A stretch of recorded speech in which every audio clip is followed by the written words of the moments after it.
বিএনপির রাজনীতি নিয়ে যা বললেন শিবির সভাপতি।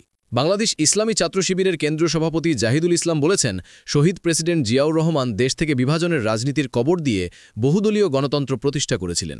কিন্তু বর্তমানের বিএনপি শহীদ জিয়ার চেতনা ভুলে ফ্যাসিবাদের পথেই হাঁটছে। জুলাই বিপ্লবের মাধ্যমে দেশের মানুষ যে নতুন বাংলাদেশের স্বপ্ন দেখছে, একটি রাজনৈতিক দল সেই স্বপ্নকে পিষে মারার অপচেষ্টা চালাচ্ছে। তিনি বলেন, ইসলামী ছাত্র শিবির জুলাই শহীদদের স্বপ্ন নিয়ে কাউকে ছিনিমিনি খেলতে দেবে না। আমরা জীবন বাজি রেখে শহীদদের স্বপ্ন বন্তুরইশানজা।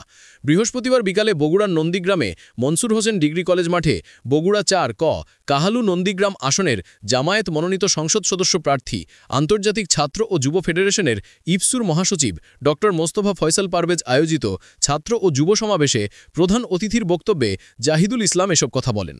ড মোস্তফা ফয়সাল পারভেজের সভাপতিত্বে ছাত্র ও যুব সমাবেশে বিশেষ অতিথি ছিলেন ডাকসুর ভিপি সাদিক কায়েম, চাকসুর ভিপি ইব্রাহিম রনি এবং রাকসুর ভিপি মোস্তাকুর রহমান জাহিদ।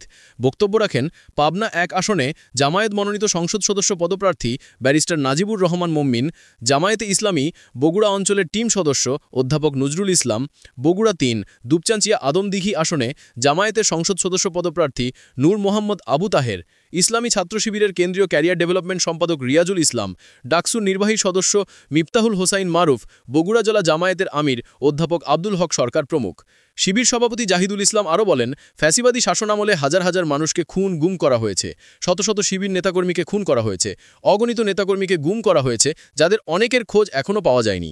তিনি বলেন, জুলাই বিপ্লবের মাধ্যমে নতুন বাংলাদেশের যে অপার সম্ভাবনা তৈরি হয়েছে, এ সম্ভাবনাকে কাজে লাগিয়ে আসন্ন নির্বাচনে জামায়াতে ইসলামী মনোনীত প্রার্থীদের দাড়িপাল্লা মর্কায় ভোট দিয়ে বিজয়ী করতে হবে। তিনি বক্তব্যের শুরুতে বিএনপির চেয়ারপারসন বেগম খালেদা জিয়ার সুস্থতা কামনা করে দোয়া করেন। শিবির সভাপতি দেশের জন্য বেগম খালেদা জিয়ার অবদান ও আগামীর বাংলাদেশ বিনির্মাণে তার অপরিহার্যতা তুলে ধরেন।